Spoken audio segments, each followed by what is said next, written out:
Welcome to Mount Lake Terrace Election Watch 2013. I'm your host, Teresa Wippel, and today we are speaking with Len French, who is running for Mount Lake Terrace City Council Position 5. Welcome to the show. Thank you. Thank you very much. You bet. It's a great public service. Well, thank you. We'd like to start out by having you talk a little bit about your background and how long you've lived in Mount Lake Terrace and why you're running for City Council. I went to Mount Lake Terrace High School and graduated in '67, but at the time when I was a kid, I lived in what is now still unincorporated Snohomish County. We called it Alderwood Manor. Some folks still do, but I have been around that area my whole life. I'm 64, and I worked when I was younger in construction, boomed out, meaning traveled around the country in construction, mostly in Alaska, working through the Operating Engineers Union. Did that until 1986 when my body kind of gave out and I had to start using my head. So I went back to school, got a graduate degree in business in finance and real estate.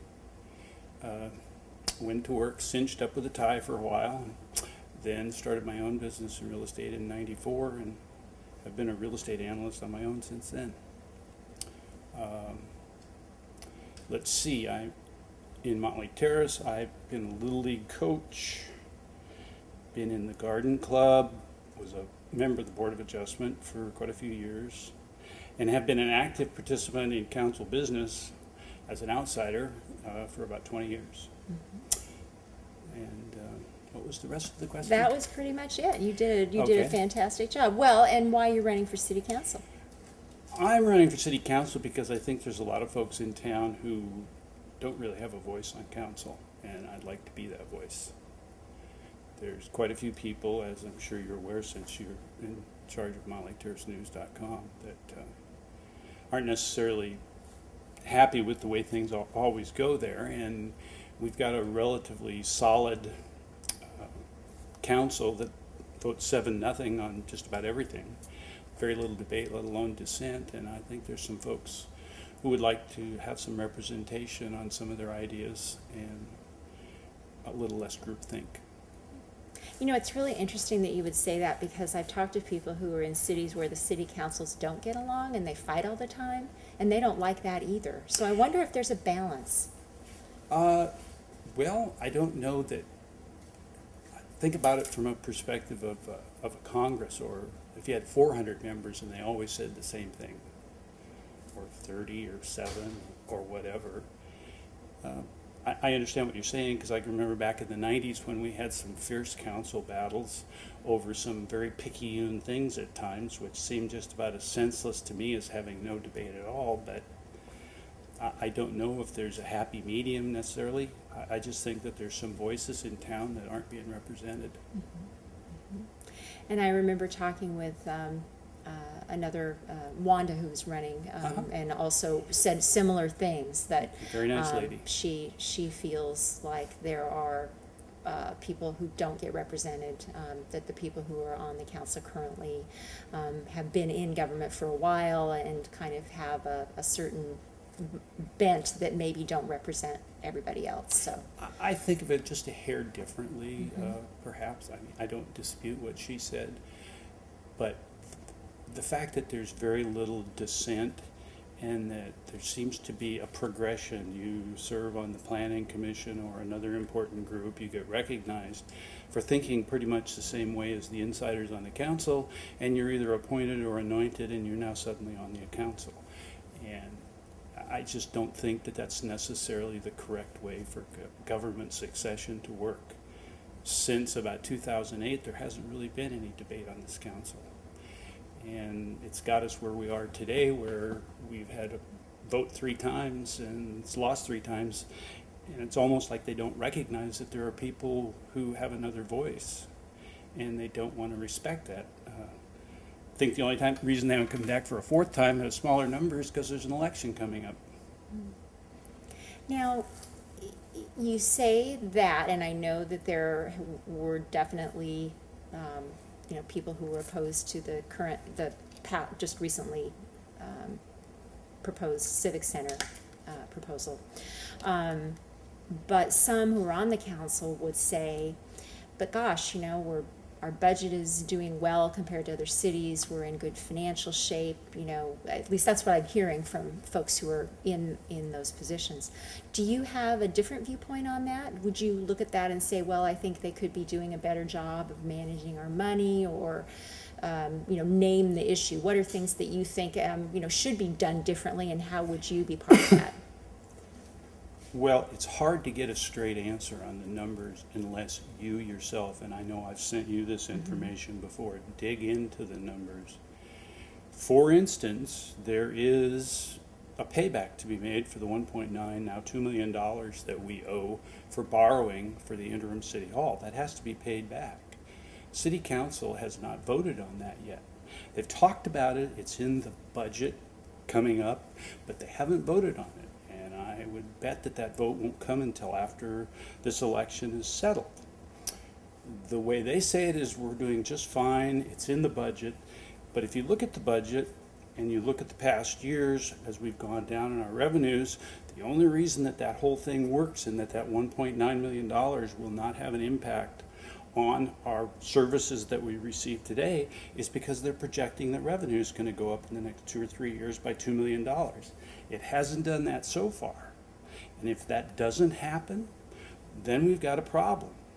We've got to pay for that past 5 years, and I can't believe that that's not an issue when it has been a major point of argumentation, one of the few debates I've heard from this council in a long time, in July when they started talking about just paying for 1 more year of rent. They've got to pay for 5 back years of rent at, you know, $300,000, $400,000, $500,000 a year. Well, it's over, excuse me, it's over 7 years, so it's $250,000 to $300,000 a year they got to pay back. And they act like that's not a problem because we haven't had any problems. But if you look at all the numbers over time, our reserves, not the number just reserves, but our total cushion, our beginning fund balances in the general fund have gone from $9.4 million down to where they're about 1/3 of that right now.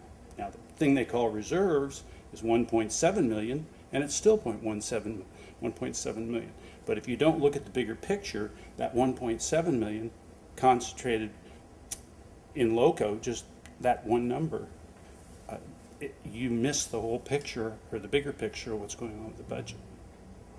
If there's one thing I know about what's going on in the city, it's the numbers. Okay. I keep track of that. It's hard to get an answer from the people in the city, so you have to do your own homework. Okay. So what do you think should happen next with the city hall in terms of where they should, you know, should they keep paying rent there? Should they be looking for a different place? What should happen next? I'm assuming you're not in favor of them trying to build another civic center. Well, they're going to have to figure out some way to make it affordable. Apparently, they can't do it on the site they're at. As the numbers I've sent you for buildings built in Mill Creek, City Hall in Kenmore, the City Hall in Redmond, the greenest building in the world, downtown Seattle, or in Capitol Hill, built by the Bullitt Foundation, there's no way that an office building in Montgomery Terrace should cost $1,000 a square foot. If they can find an affordable way to put that on the ballot and bring it to people, I think it would pass. Okay. I certainly wouldn't dispute it. They don't seem to be able to do that. And in the absence of that, I think rent, it's been suggested by people, one of them who lives not too far from where you do, down by the golf course, and others, that perhaps they could use what is now being modeled as a solution for the seniors using the old golf course building. Maybe they could use that building and some modulars in the parking lot for a while until they come up. It would be a temporary solution, but until they can come up with a ballot measure and an idea and a place that is within the budget of the people who live in Montgomery Terrace. I don't think renting long-term is necessarily a good idea. It certainly cost us a lot of money over the last 5 years, but that's a gamble this council took. They thought they could, that the economy, even though we were right in the middle of going into the recession when this happened, they gambled that we'd be past the recession, people would give them whatever they wanted. That gamble failed, and now we've got to face up to the reality of what do we do. I would prefer that they'd come back with an affordable measure. There were measures in the budget as far back as 2004 for any numbers from $4.4 million up to $11 million on the site that they're talking about now. they've got to explain to the people why those numbers are so much bigger now.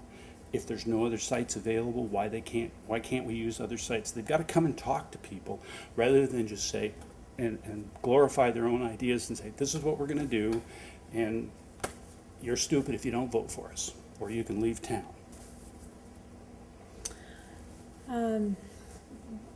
What do you think, when talking with Wanda, and I bring her up again only because she's the only other person I've talked to besides you so far who has some different viewpoints about things, as someone who hasn't been in government, Or long on term. this council. Or on the council. So one of the things that we talked about, and I think it's an interesting discussion, is do you think that there is, for those who were concerned about the cost of the Civic Center as a reason why they voted against it, do you think Mount Lake Terrace is at a crossroads right now where you've got maybe some people coming in who are new to the area, who have visions that might be different than those who've been there a long time and kind of want things to stay the way they are? Are you sensing that kind of? No, because there's lots of new folks who called me. I worked assiduously against this 3 times. And there was no work the first time because it was so out of order and so big that it failed. It fell of its own weight. But the last 2 times in particular, this last time, I had people, young folks, in fact, with families who were new to the community who called and said the same things that people who've been here for a long time. Wait a minute, I have a budget. I can't afford this. Why doesn't the city understand that? So I don't think the dichotomy is between new versus old. Okay. I think we are a middle class, blue collar, working man's town, and they're trying to do things here that just don't fit people's budget. So I don't sense the dichotomy that Okay. perhaps you do. Well, and I'm not necessarily sensing anything. It's an interesting question because it's clear that there's some new developments that are either have happened or are online to happen. For example, the Arbor Village, development. Mm-hmm. Obviously, that was to allow that to happen. There was a code change, and now, Very big code change. yeah. Now the question is, there may be more buildings like that. Well, there's some demolition yeah, going on right right. up the street right now, Right. happening today as we speak. Right. And what do you think about that? Or you think that's a bad thing? Well, I personally was against higher building heights. I joked about 3 stories versus 3 feet, Edmonds versus Mount Lake Terrace. I was against that, but and I actually went out and got petitions. 1,324 people signed a petition against doing that. Save our neighborhoods, no tall buildings. They could have had 3-story buildings. The assisted living that's already there in town across from the library is 3 stories. I don't have any heartburn with that. I don't have any heartburn with old folks being in assisted living that's 4 stories. When you get to 5 stories and you have that kind of density and as much density as they're planning, and they're doing it in one neighborhood, what they're doing is they're sacrificing the downtown neighborhood supposedly for the good of the rest of the community. Other neighborhoods have balked at more dense development or more commercial development. Cedar Plaza did it in '97, Gateway did it in 2000, and Melody Hill did it in 2005. The city figured out that if you listen to the neighbors in those neighborhoods and you actually do what they want, we're never going to get anywhere. So they ignored that petition in 2006 and 2007 and went ahead with downtown. And they are now trying to expand that envelope further out. And as they do, more and more people are becoming aware of what this grand plan is. The rapid transit's coming up the freeway. If you're by the freeway and near a freeway exit, your neighborhood is a target. And a lot of folks, particularly the young folks I was speaking about earlier, who called me during the last election and who are responsive to their own budgets, are also aware that their neighborhood, not just their home, but their neighborhood may be under attack over the next 5, 10, 20 years. I'll probably be dead by then, but they'll just be in their prime. And it bothers them. And it bothers them because the prices will go up eventually because of the development? No, because it's a single-family neighborhood. Mm-hmm. And that's why they moved here. Right. It's why I moved, I lived right outside and I moved uptown. But it's why Stan Cron, who's, the ex-policeman and was interviewed in an interview for the Times years ago, said it's a great place to raise kids. It's why people moved there in the 50s when the town was started. It's when people moved in the 70s, and they're doing it now. It's a great place, and it's affordable. And that's why they're living there and moving there, and that's why they don't want to lose their neighborhood. They don't want to be in the shadow of a 5-story building. There are lots of folks who believe that that building down there at the corner of 236th and 56, despite the fact that it may be attractive to someone who have a symbol in their mind of what it means, the people who live close to it don't have the same affection for it. What about, obviously, Sound Transit is going to be, coming through to Mountlake Terrace and stopping at the Transit Center. And there's also been talk about opening up another station on 220th. Do you have any feelings about that idea? I think I pretty much just said what I feel about saving the neighborhoods. If you're going to do that to a neighborhood in Mountlake Terrace for the greater good of a regional agenda, I believe it is incumbent upon the city council not to believe that the regional agenda is more important than what your neighbors who vote for you and are the ones you're responsible to, what they believe.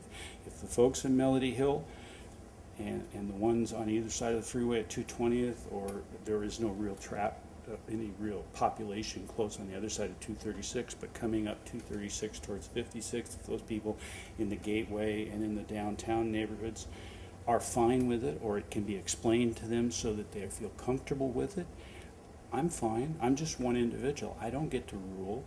But the 7 individuals sitting up there shouldn't get to deign what they want either. They should consult with people and find out what their neighbors want, their current neighbors, not the people who may be using transit 30 years from now, or people who are in Olympia or Seattle and what they think is good for the region. Your neighbors is what matters, and that's why I'm running, because that group think doesn't work. I walk around and knock on people's door and talk to them and ask them what they think, and that's the one thing I hear. They'd like to be listened to. Well, you don't get listened to if you go to council. They don't even have public comments till the last thing on the meeting. You can wait till 11 o'clock at night on Monday night before you get to talk. It used to be, before the current mayor, public comments were the first thing on the agenda. And they actually, when you said something, they got back to you and answered your question. That doesn't happen anymore. If I get on council, I intend to see what I can do about that. If you could name what you think is Mountlake Terrace's greatest strength and its greatest weakness, what would those be? Oh, I think the greatest strength are our neighbors, are the people who keep coming and who love the town and don't want to leave. Just the folks. That's why I've stayed. It's a great little town. It's close. You know, you get to Everett going this way real quick. You get to Seattle going quick that way. You're on 405, boom, you're in Bellevue, or you go into the mountains. And it's got great youth athletic leagues, great rec pavilion. We've got great public servants working for us. It's just a great little town. As far as weaknesses, I just don't think we have a council that listens right now. That's a temporary weakness. I think we can fix that. Which is why you're running. It is. Is there anything else in terms of issues that we haven't touched on that are really important to you that you'd like to mention? I'd like to see more people who live in town get more invested in understanding what's going on both in land use planning and in our budgeting process. And it doesn't take a lot of work to do that. The city has a website. It's easy to go on and look at things like I've explained, how the financial cushion in our beginning fund balances have gone down and how they're modeling revenues going up even though they haven't. You can see that sort of thing. You can also see in the land use planning issues that are explained, and you can get involved in that. But one of the reasons that folks have essentially given up on that is they've run into just a closed door so many times. The most recent one that I'm aware of was this tab tax they started last year to fund $600 or how many over $1,000 for this Main Street revitalization. People went and protested, and you'd think that when there were 8 or 10 folks come to a meeting and they say something, there'd be at least one person on the council who might, well, you know, I think they might have a point about this. Maybe we ought to at least talk about it or think about it. 7-0, and there it goes. So a council who listens and people getting reinvested in the process and not feeling like this just can never work again because the council won't listen. Elect some folks who care about you, come to the meetings. Anybody who came to a Board of Adjustment meeting when I was on the Board of Adjustment knows we don't turn you away. If you've got something to say, you've got an issue and the city's not representing you or you want something done, we're going to try to work it out. And I think that's what council should do rather than having an agenda independent of a large segment of their population. Okay. Well, we're just getting to the end of Okay. the program, so it's your time to tell folks what you want them to remember when they see your name on the ballot, and any other ways that if people want more information, how they could find out more about you. Well, I'm Len French. I've got buttons. You can call me at 206-790-6252. I have an email address, len4council@msn.com. I don't have a Facebook page. Another fellow running, Stephen Barnes, has a site bettermlt.com, which has some of the stuff I've written on it, which you can see. Or you can just come by the house and visit. I live at 5604 225th Street Southwest, and my door's open to any of my neighbors. I'd love to talk to any of you about anything that's of any concern to you. And I hope you understand that I'm on your side and I'd like to represent you on council. Very good. Well, I appreciate you coming by, and I wish you the best of luck. Thank you very much. Thank you. This is a very good service you're doing, and I hope